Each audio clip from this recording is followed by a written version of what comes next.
We've been tracking a cold front in northern New England, which is making its way closer to Connecticut and will actually pass through overnight tonight into the day tomorrow. And along that front, a couple of isolated showers. But by the time it reaches us, we are looking at pretty much nothing, not even much in the way of cloud cover. In fact, we are forecasting full sunshine tomorrow. A great day to get out there and do some fall activities, such as heading to any of the local corn mazes. We have some great ones in this state, and we will be live at Lyman Orchards at 4 and 5 tomorrow. So if you see us out there, that's 4 and 5 in the afternoon.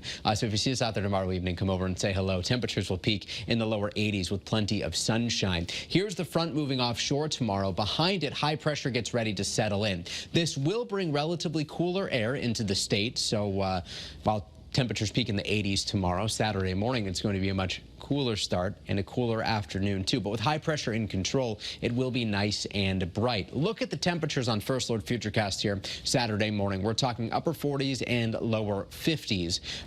Certainly crisp and about 5 degrees below where we typically would be for this time of year, which means if you are headed to the Rent to see Ball State take on UConn, 3:30 kickoff, temperatures for tailgating before the game will be climbing rather quickly from the 40s and 50s into the 60s, and temperatures will peak on Saturday in the lower 70s. Really a great day for any outdoor activities. Plus, we're not looking at much in the way of pollen either. This time of year, it's all about ragweed and grasses.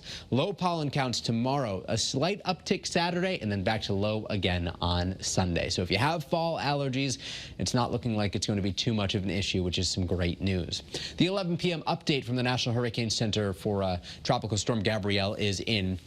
It's moving to the west-northwest at 12 miles an hour. Gabrielle has been battling wind shear, which has prevented it from really organizing, and that prevents it from strengthening. But that's expected to change as we go through the weekend. By Sunday, when you join us here on Channel 3, we could be talking about perhaps a Category 1 storm, likely staying east of Bermuda and strengthening a bit more to Category 2 before it actually starts to weaken and lifts into the northern Atlantic. This does not pose any direct impact to any land at this point in time, and certainly nothing that will affect the U.S. So a fish storm, we'll call it. Here's a live look at our iCam in New Haven right now. 73 degrees. Winds are variable at 3 miles an hour. Visibility is great. Temperatures will be dropping as the night goes on, down out of the 60s and into the 50s. Note the progression here into the upper 50s approaching dawn tomorrow. We're expecting temperatures to rebound quickly. Many towns into the lower 80s with mid and upper 70s across northwestern and northeastern parts of Connecticut. On the First Alert 7-day forecast here, 40s to begin the day both Saturday and Sunday, with high temperatures only in the lower 70s,